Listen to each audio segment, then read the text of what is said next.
We also have a fellow podcaster on it. The Tough Juice Podcast. The Tough Juice. The No Chill Podcast, the Tough Juice Podcast. Salute. Based on nicknames, but Caron is new to the podcast game, so he brought us a gift.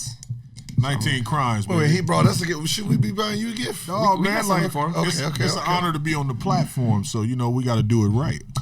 Did we catch that sound effect? And Right? I know that's some good stuff right there, because he on. No cheap shit. Yeah, man. So you want the big glass or the small glass? Small, yeah. And we're doing this early, too. This is like I don't have the white man palate yet. I'm still Moscato. I haven't really educated myself on wines. Well, we're gonna improve your palate here today. Live real time. So I think for a lot of cheers, fellas. Cheers. Cheers.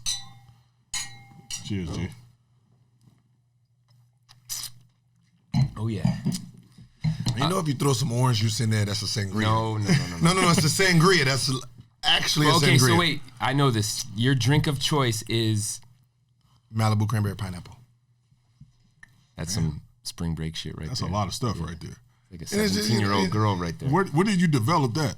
In college, 7-year-old girl. That Malibu, give me what she got. Trying to fit in, give me what she got. But we talked about, before we rolled, about maturing, growing up. That's what you do. You start with the Malibu, cranberry pineapple, and you mature into cigars and Cabernets and whiskey. Yeah, but that's like usually mentor. You see someone doing it, and you're meeting businessmen and doing all that stuff, and you start.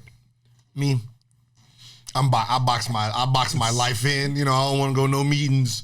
I don't want to do no dinner meetings. I don't want to eat in public. So I miss the cigars. Oh, yeah, why is that? Because I like to watch TV when I eat. I'm pretty sure you can go to a It restaurant. digests they have different. TVs on. It just feels better. I ain't rushing. I get to watch, rewind. Like it's a whole mood. So sitting there at dinner trying to have a conversation while eating, and it's just don't. You don't feel like you're watching reality television when you're watching people while you eat? Nah, I just that's why. You remember That's how I feel. I mean, we used to go out and never really ate. Like I just sit there. Just give me some drinks. Like a couple drinks. Were you a closet eater? You know what those are? Yeah, what is It's that? like your skinny fat. Like No, it wasn't about that. It's just I just related food with TV. So I always wanted to take shit to go. Mm-hmm. I want, deliver it to me. So when we go out in public, it's more just drinking and vibing. But when I wanted to eat, I want to watch and laugh and When do you eat best? Watching Martin? Watching Martin, watching the movie. Yeah. Did you guys have team dinners back in the day and Gil would not go? Or you just, because the funny thing is if you kind of invite people and then they stop coming through, I'm not going to invite them.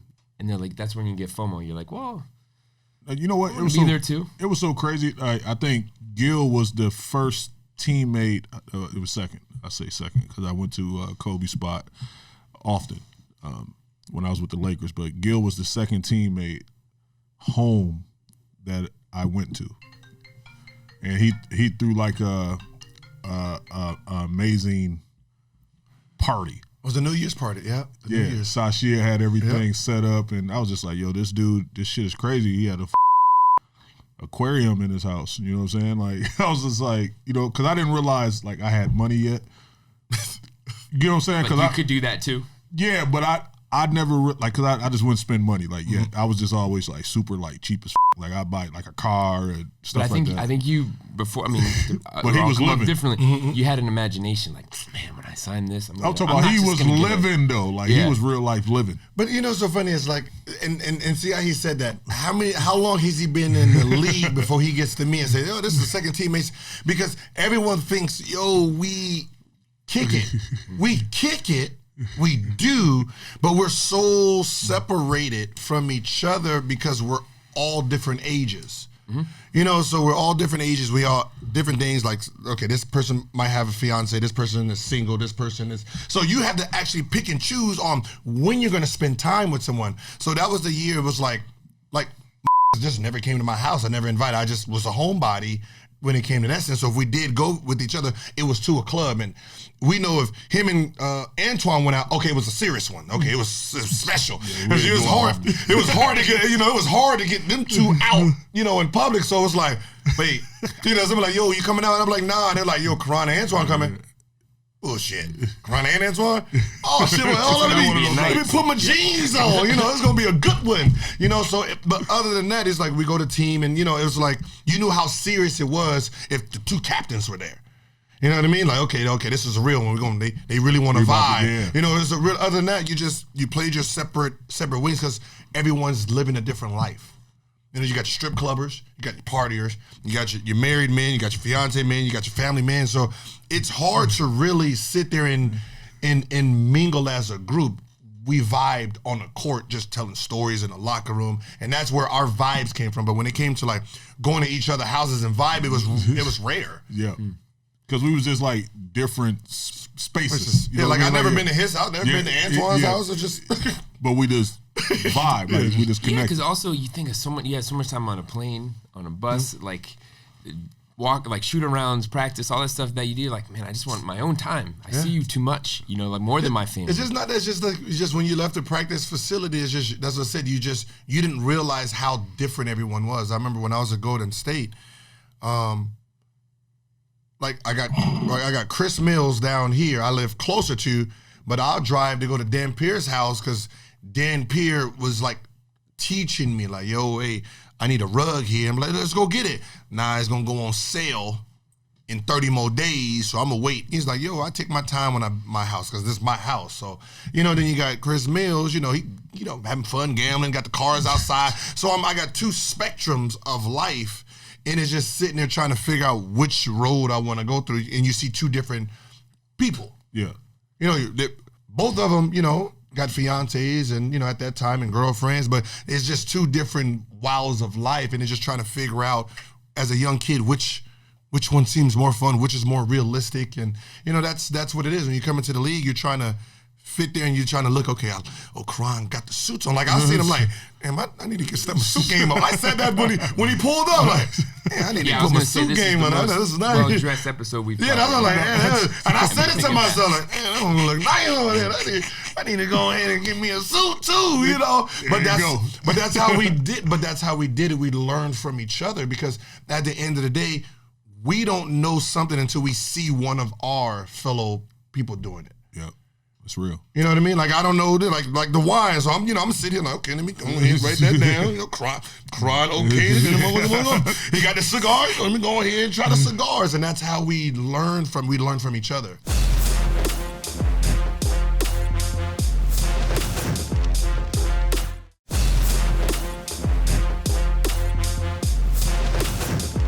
Where you come from is a huge factor, right? Like your route to the NBA was crazy. Mm-hmm. Way different from most, like from yours or like say like somebody that's a blue chip like John Wall, was always like elite athlete, So when you all come together, it's like, man, you don't understand what my childhood was like, what Racine was like, where I come from. You came from California, but in LA, but not like that LA Valley kid, totally different. So you might assume that you know something about your teammate, but you got to learn about them to really vibe with them and establish that chemistry. You know what? I never like. And I tried to police myself in this sense. Like I never tried to judge my teammates from my experiences. You know what I mean? Like so I try to come in, and I almost was like too serious to a fault. Because I knew that I was being judged differently because of my past. So did you feel pressure like if I mess up, it's all gonna go away? Yeah, I mean, look, I had one shot to be successful. Like literally one shot. And if I f up on any way, any platform, any level, it's a wrap. You know what I mean? Like, so my margin for error was just a little different. Like even when I went to the collegiate level, Calhoun accepted me there at UConn, but he was like, look, you can't be here. You can't go out with the players. I'm like, damn, I can't go out like and kick it. Like, what's my therapy? Like, you know what I mean? Like, he's like, bro, you can't be in these environments. Otherwise, people are going to think just because the headlines in the story is already, former inmate, former convict, former this, and now he's just doing the same shit on a college campus at the University of Connecticut. So I just always had that in my head, like, I can't be on the scene like that. You know what I mean? So I was just always thinking a little differently. No, I remember so I'm from Connecticut. I remember at the time when Caron was it was big news in Connecticut, and it was not about him as a basketball player first. Like, you got this stud athlete, like Ray Allen was a huge recruit at UConn. It was just like they got the next big thing. But Caron was like, we got this great player, but he has baggage, and I think Storrs was probably actually maybe the perfect place for, like, could you imagine if he was in Arizona? Like, it's just different. Storrs, Connecticut, I don't know if you've ever been there. He only been there when we played. Yeah. But did you play at Storrs? And it was a block too. It was a block. I think they beat us. Right? Yeah. They said it was the famous goaltend. Oh, it was a block. Yeah. I'm saying it's a block already. It's clear. In your story and a lot of NBA stories on, I have one shot, this is what I did to get here, is the reason sometimes I can't jump with Kaepernick on this last tryout. Oh, you only gave me 3 days to perform and this and this and then the conditions. And I'm like, hold on, wait a minute. Like, as NBA players, we go into tryouts knowing we're not going to make them sometimes. Yeah. Like, they already said they got it. It's 15 guaranteed. They got 15 guaranteed, and I'm working out still because they called me in. Sometimes you just going in for the audition, just in case somebody get hurt. Yeah, just in case somebody get hurt. I got to last in. We go in it hard. So when you tell a story of I have one shot, that is the athletic. I have one shot. So no matter what the circumstances is, it could have been raining and snowing out there. If you put an athlete in there who wants the basketball player in that situation, like, yo, hey, you got to go out 25 or 25. I'm 25 pounds overweight on Wednesday, and that tryout's Saturday. Trust me, I'm losing 25 pounds. Yes. And that's how we do. That's what I said. You can't tell us that you're not gonna make it because we've been bred to not make it. We've been bred. We done seen it all. Like, this man is the number one talent. I'm this and this. I've been the Jet. I'm going. Trust me. We got this. And that's why I'm saying, well, I just didn't like that aspect of it because it was like, yo, if you really wanted it, I don't give a if one person showed up. Go out there, do your thing. If that one person didn't like it, at least you can say, hey, I did my thing. You hang your hat on that, like I left it all on the table. I went 25 for 25. If he don't think that was amazing shooting, I can't say nothing for him. Yeah. You know what I mean? But I'm not going to sit here and try to convince and do all this and make it a circus part. So it's like when he sits here and says, man, I didn't have no room to do nothing. Everything was serious. It just makes me think like, okay, we do think the same. Yeah. We do think the same that, hey, man, listen, most of us that had this journey, we only had one shot. You know what I mean? We only had, hey, you got to work out tomorrow for this team. Be ready. We sitting there 4, 5, 6, 7 hours. Heavy. Sitting there, making sure when I get there, if I only got to sleep 1 hour, 2 hours, when I work out, it's going to be the best work I can possibly put out. Trust me. Yeah. If whoever's in my way, I don't give a shit if it was Michael Jordan, him dams. If it's me and Michael Jordan is guarding me to be on Charlotte, he getting his ass busted. You know what I mean? For real, that's the mindset you have to come in with. You know what I mean? Like, it's a disposition that few are able to like tap into. You know what I mean? And just like in business, like I think sports teach you a lot about life. You really do, because it's so many parallels, and it teaches you how to be an asset to whatever you're doing. It teaches you how to, deal with adversity, how to deal with hardships, rejection, all that shit. And then it also teaches you how to level up. If you're playing among superstars, you take some of the tangibles that you see from those guys and you level up. My first superstar that I played with was a rookie. It was Dwayne Wade. He was a certified superstar. We knew that he was just different. I don't know how to describe the shit. I just say different. When I describe that different in his mentality or his perspective. His game. Listen, his game, yeah, but at that he didn't know what his game was specifically. Different. It was his perspective on the league. You can go to any basketball court or any Martin Luther right now, and you can see some kids out there, and you just be like, he good, he nice, that different. Yeah. Mm-hmm. And I saw that immediately with D Wade. Kobe Bryant, we all knew already. He was a champion, and the Shaq trade and everything. And then when we went to Washington, I was just like, you seen Gilbert. He hit the shot versus Chicago in the playoffs, and I was coming to fill the void of something that they lost. So I knew that immediately that pressure was on me to be like the plug guy for that big two that was already in existence. But I saw Gilbert like in the gym around the clock because I was a dude that liked eating. So I would go downtown, I'd go to Clyde's, and that was my spot. I found the spot immediately. So every time I brought my family through the arena, like we heard balls bouncing.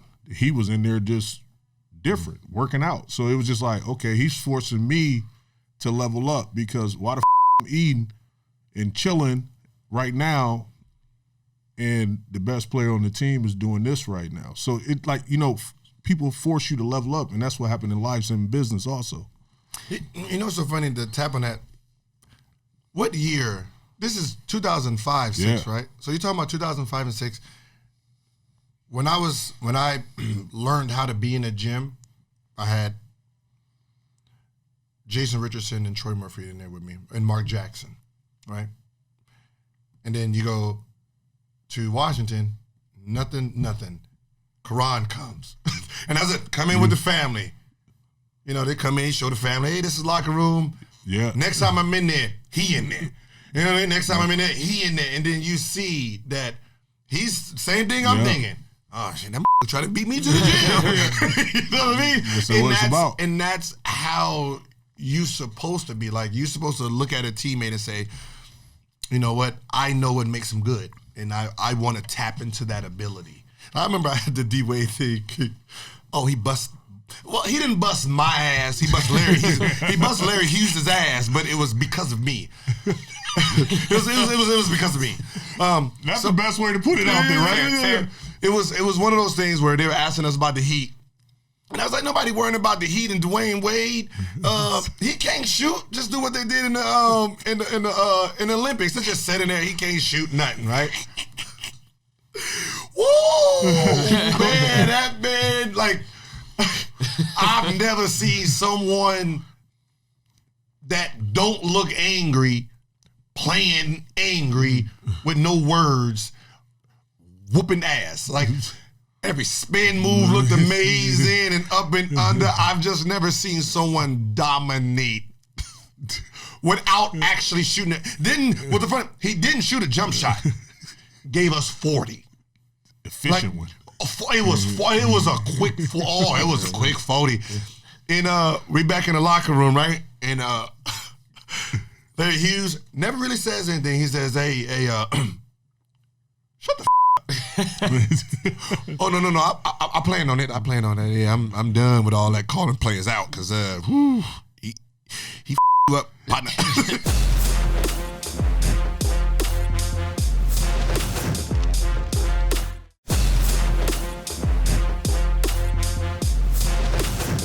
Hey, look, it kind of reminds me of the situation when he dropped that 60 in L.A., right?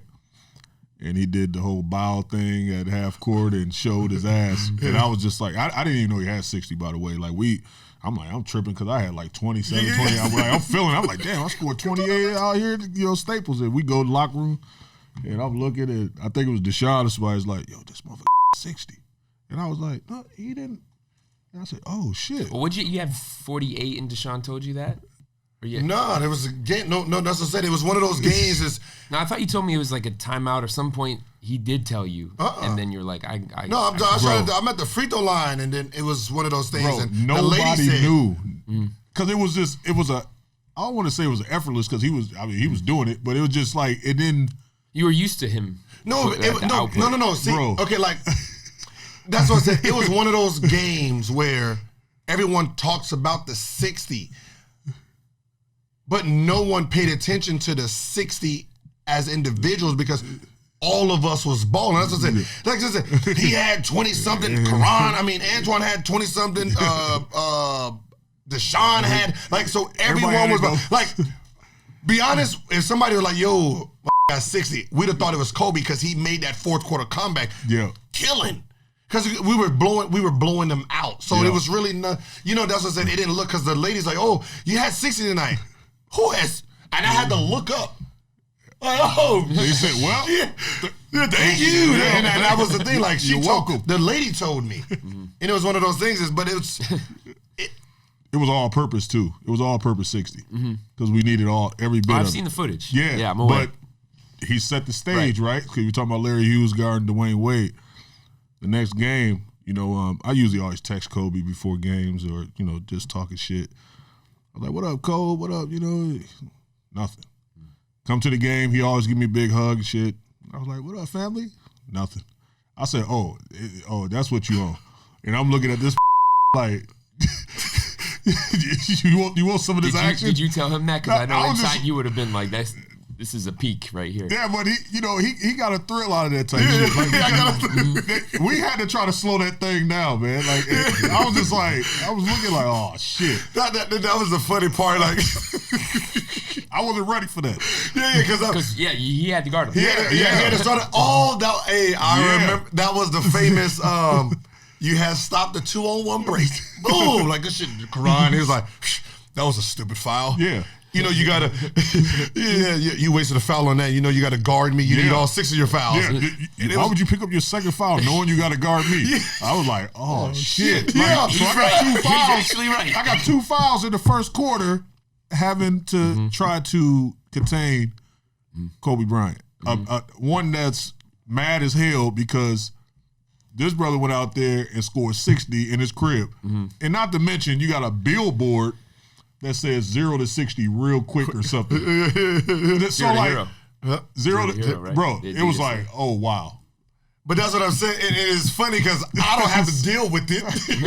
So, like, it's just funny how we used to just deal with things because it's like, woo, yeah, Kobe got you all night, brothers. I got Swish Parker. I ain't got to deal with that. I got Swish and Derek Fisher. Yeah, I got them. So I ain't got to worry about none of those problems. He look angry. No, and that's what it is. I wanted to get into was how, you never want to change your game, right? Because that's your identity. And that's who you are. You never change your game, but depending on your teammates, you have to adjust your game. So when you have different personnel that comes in, that Caron has to take that toughest cover of LeBron, of Kobe. So for you too to know, like, hey, he's gonna have his hands full on defense right now. I'm gonna step up scoring. The hardest part about when you have new players coming in and new players that are dominant, you have to try to figure out how to implement them into your game. So you got to remember, like, when you already have 2 guys that's been there and we already established alpha and, and who's who. Now you have a third one. You're like, all right, like, what is this game? Like, how is this game? We don't really know much about him in this system. Yep. Like, we know what he does, but how do we compliment him so he's successful? That helps us out. And there's just not this big clash. And that's what people don't understand. People see trades and be like, oh yeah, he's going to fit. Not necessarily. Right. On paper is one thing. It's on one paper. So now we have to see, okay, how does Caron like the ball? What does he like the ball? What does he like to do? Like, what is his go-to? So we're sitting here, like, even though I'm trying to score, I'm still looking to see, all right, what is he naturally doing? Yeah. So I know where to throw it. Okay, I throw Caron. Like, I knew if I throw Caron a wide open 3, Caron ain't taking that. That ain't him. He not a clay time. He gonna hit him with the pump fake. He gonna hit him with the pump fake, get a shimmy, pump fake, hit him with it. You know what I mean? So, like, knowing that, okay, if I'm going, I have time to throw a Caron because that's not Caron's natural shot anyway. So, okay, now I can go. So then we had to realize, like, all right, listen, I ain't passed the ball to these in a while. I pull everything as a fast break. Let me call some. Hey, what's Caron and Antoine's plays again? 4 is out. Okay, 4 is out. And then you got Caron, like, because Caron was passive aggressive. He was real. Yeah, he's passive aggressive. Like, he wasn't like Like, yo, hey, give me the ball. He was like, oh, hey, there's other on the court too. You know, we say something, just throw it out there. Throw it out there. Hey, mismatch. I got a mismatch. Like, oh shit, but were there times where he said that and you're like, but I'm good right now? Nah, but that's what I said. He was always good. I always thought, but see, that's the problem. As a player, we always think we had a mismatch. So when I heard it, I'm like, oh shit, he's mad. Like, you know, now I know he's mad. Like, oh, damn, that motherfucker got him on. My bad. I ain't know you had him on you the whole time. Shit, you done let 6 minutes go by. Let me throw you a couple balls. Yeah, let me, you know, and it's one of those. So you have to understand, and we understand as players, like the personality is going to clash, but the clashes is, they're not serious clashes. They're like dumb clash. Like, yo, you ain't see me over there. Like, nah, I seen you, but I had him on me though. So I'm like, yo, I was wide open though. Like, or I got the charge, or I threw the ball and it overlooked. Don't overlook somebody or miss a pass or overthrow it in that player struggling. That's the angriest. Like, let a player be 0 for 5 and then he on a fast break and you miss him or overthrow it. That turnover, that's your fault. I was like, up my flow. Yeah, that's an easy, you ain't trying to get me off. You're trying to get me off. You take that shit personal.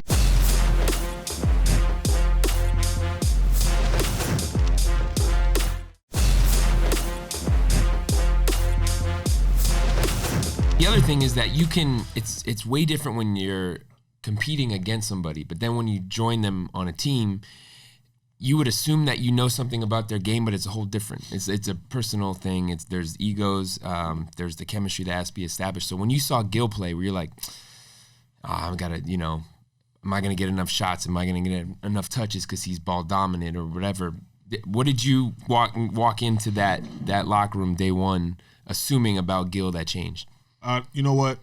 I would always say he's definitely one of the most unselfish superstars I've played with, because, and you just heard one of his explanations right there, you know, him being aware and understanding that, you know what, I'm so good, and I'm like on the short list of guards every year in the NBA. I'm a superstar certified.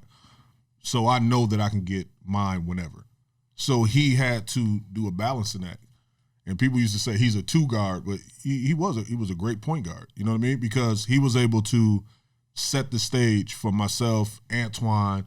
It was like certain games, it was like Kobe situation. Knew I got in foul trouble early, so it's like, okay, damn, I know he want to get his numbers. I know he want to provide for his family, and you understand that as, you know, basketball heads. So he would understand, like, okay, let's feed him, you know, early in the second quarter, or get him 3 or 4 looks. And it was just like my isolation or my type, you know, just so I get my rhythm, so I'm staying in tune with the game. And, like, I don't think he get enough credit for that as, you know, a superstar in this game. You know what I mean? Like, because he was, you know, sometimes unselfish to a fault. The 60s and 50s and 3 quarters, and, you know, he did certain things to, like, put a lot of teams and people on notice to prove a point, but he was still about winning. You know what I mean? And, you know, spreading that wealth. I think the one thing that people don't understand about, I think they look at numbers, and it always frustrated me. Like, people are like, yeah, you're just a ball hawk. Because you got to remember, at that time, I'm one of the first point guards that's averaging 28, 30. Mm-hmm. You know, it wasn't, we didn't have that, but everyone had to understand, with Deshaun Stevenson as a 2 guard, which was the defensive player, that his scoring runs back to me. Yeah. See, when I had Larry Hughes, we split that. So we split the assists, we split the, you know, so between the two, me and Larry, we're averaging 40 points. You know, between me and, you know, Deshaun, we're averaging 40 points. You're just putting up more. I'm just putting up more. And people say, well, you only average 5 assists. I said, because I had go-to guys. Yeah. I didn't have spot-up shooters. I didn't have somebody else, I'd sit here and give you 40 passes, and you know, no, I got guys, I give it to them, they're like, hold on, bop, bop, bop, and they're gonna, so, you know, you got 2 one-on-one guys, and Antoine was unorthodox. His style was unorthodox. 1,000, 2,000. You just, he was gonna score weird ways, and so it was just one of those guys. It was more of a junk style game with him. I was a point guard nightmare. Yeah, so it's like it was one of those, like, we have one-on-one players. So with those two one-on-one players, we're not gonna get each assist from each other. Well, that's what you're saying, one-on-one night or a point guard nightmare. I'm saying they're not gonna get assists. You're not gonna get an assist from me.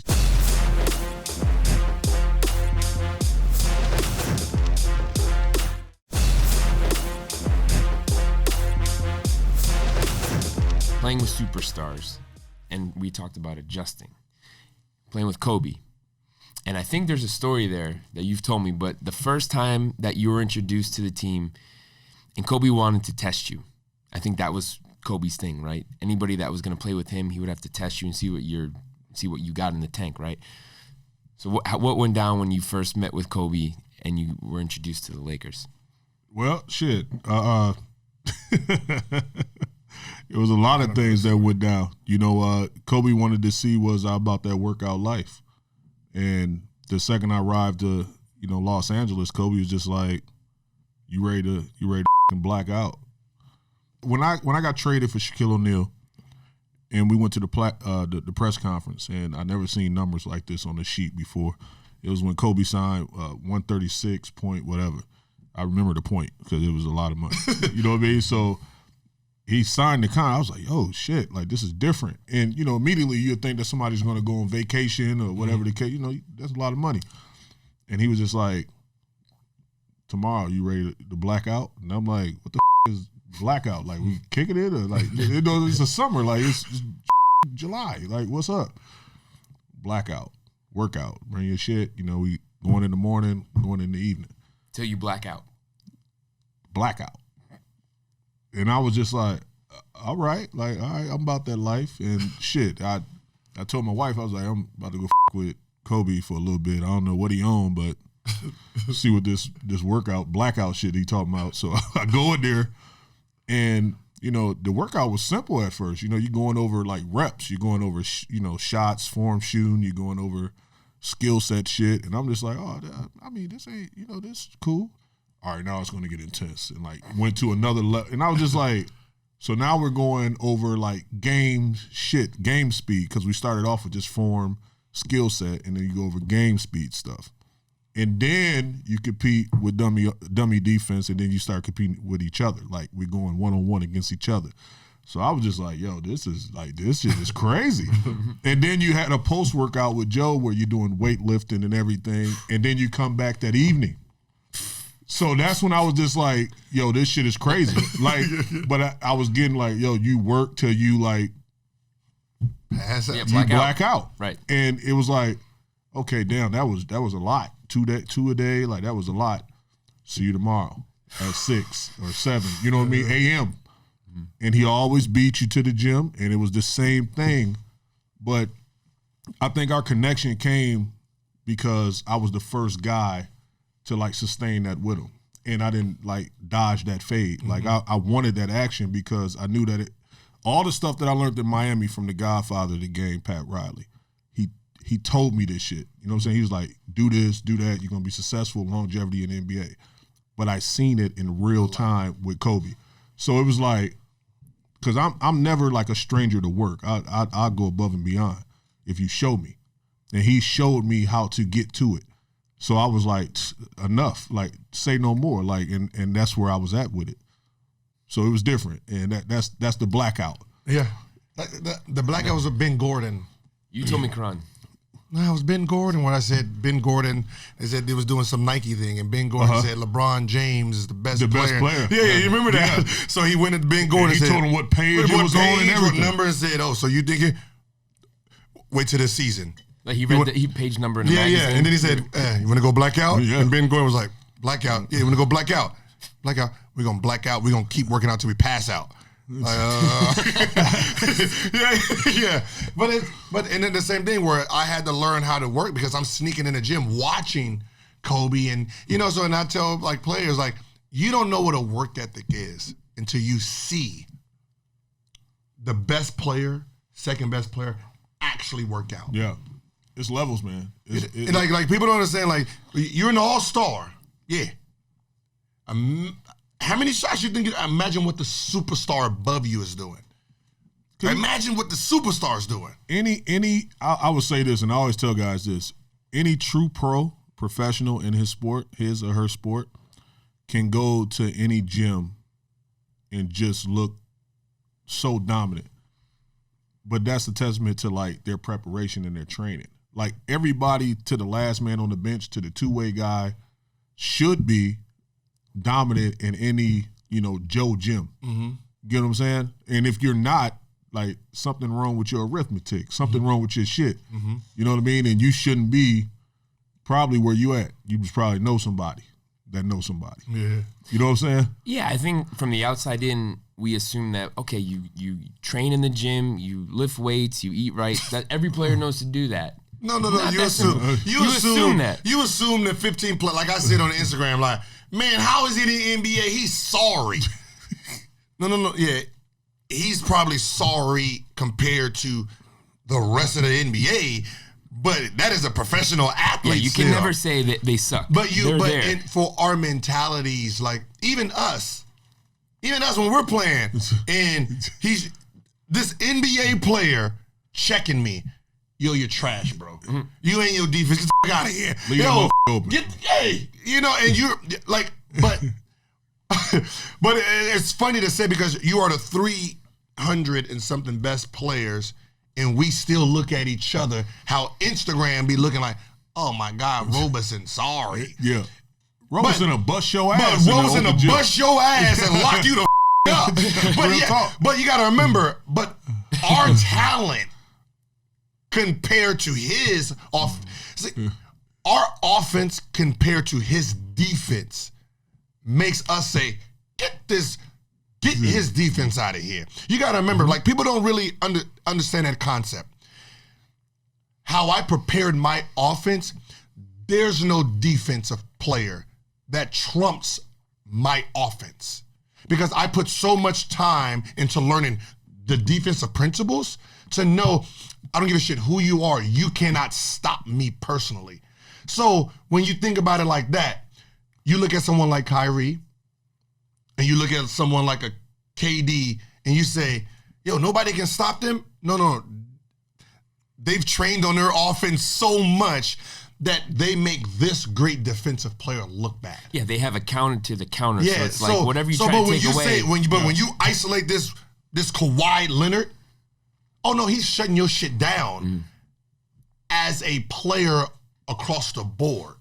But there's players his defense just doesn't work on.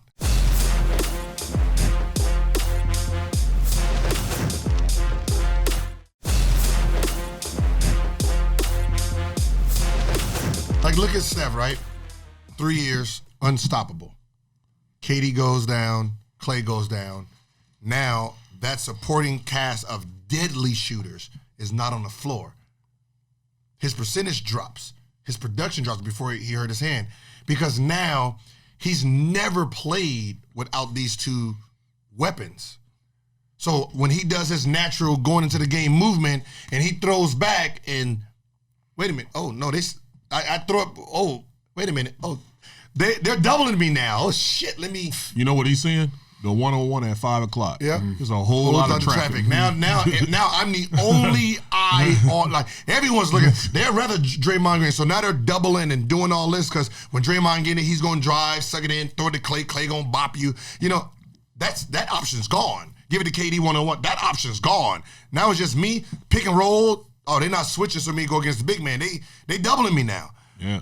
Oh, now the guard is staying on me. What? You know, now that the game becomes a little harder. Mm-hmm.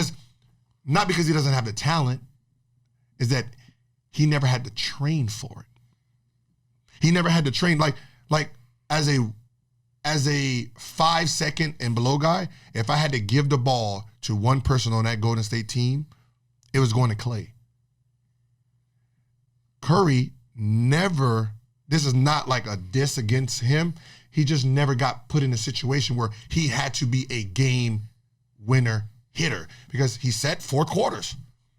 You gotta remember, there's one year he set 30 of them. Go back to college Davidson though. No, but I'm saying, I'm thinking about NBA. Like, yeah.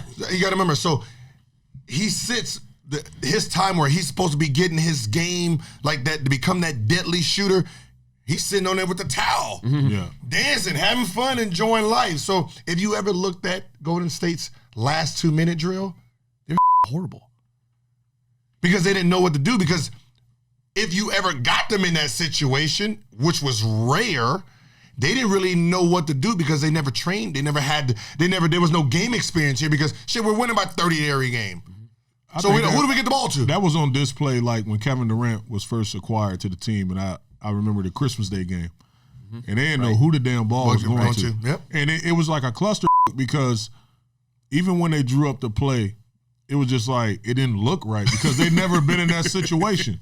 So it was like it almost like they were running into each other. That wasn't long after the KD Draymond thing, right? No, that was way before that. But way before that. No, but it was still at that point they were figuring that out. But that was the same thing. KD was like, just give me the ball. And Draymond is like, I'm not you. I'm just grabbing it, going and looking for somebody else because they've never had it. They've never had it. But they had the perfect guy with KD that they never had before. But that's what I'm saying. Killer. But that's where the clash comes in. It's not even a clash. It's a misunderstanding. Not enough reps. So Draymond for the last 2-3 years was used to grabbing it, going and finding somebody. You know, there was never nobody say, "Hey, hold on, give it to me, go." I come down, do my thing. They never had that. So when KD's like, "Oh, hey, give it to me," and he takes off, bounces it off his foot. He going, "Yo, hey, what the you doing?" And Draymond is gonna give him his word. What the you talking about? I'm doing what I do. You know, and that's where the clash comes in. You're talking about as an offensive player preparing for any defense, like no one can stop me. And I think as a defensive player, it's got to be the same way, right? So whereas if you see LeBron and you guys saw, I think you guys pretty much had the best shot at a young, crazy, athletic, ridiculously talented LeBron, and you had to take that on. So you're like, okay, LeBron, I got him. Yeah, you know what? I tried to limit LeBron as much as possible. LeBron is still great. But at that point, what were you trying to take away? I'm gonna tell you, I was trying to limit him as much as possible in transition. He wasn't able to shoot, wasn't able to make perimeter shots. So he was dominant going right, try to keep the ball out of his right hand, try to force him to be a playmaker. Even though I knew that was his strength, I didn't want him trying to score the ball like every game. So some games we'd try to make him be a playmaker and hopefully that he gave the ball to a Damon Jones or something and force him to score 30 or 40. But then some games it was like, okay, let's see if you can score 40 and 50. And he did. You know what I mean? And I think that was the story of the playoffs with us because he was able to score the basketball. Do everything. It was like he was doing everything we wanted him to do that we didn't want him to do. Yeah.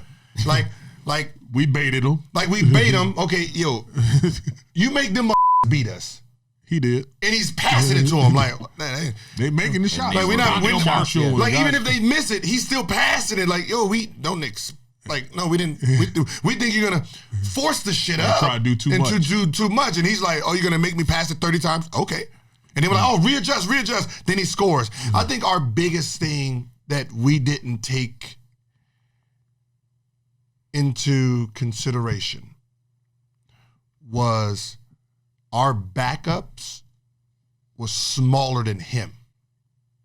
So when you put a Michael Ruffin in as the center, right, and your back line is 6'8", and when we hear LeBron 6'8", without his shoes, 6'8.5" without his shoes, no one realizes that's 6'10" on the basketball court with his shoes on. So if our 4-man or 5-man at a time is 6'8" with his shoes, and you have 6'10" with his shoes running in the lane with a 44-inch vertical, no one's that rim is not as protected as we think it is.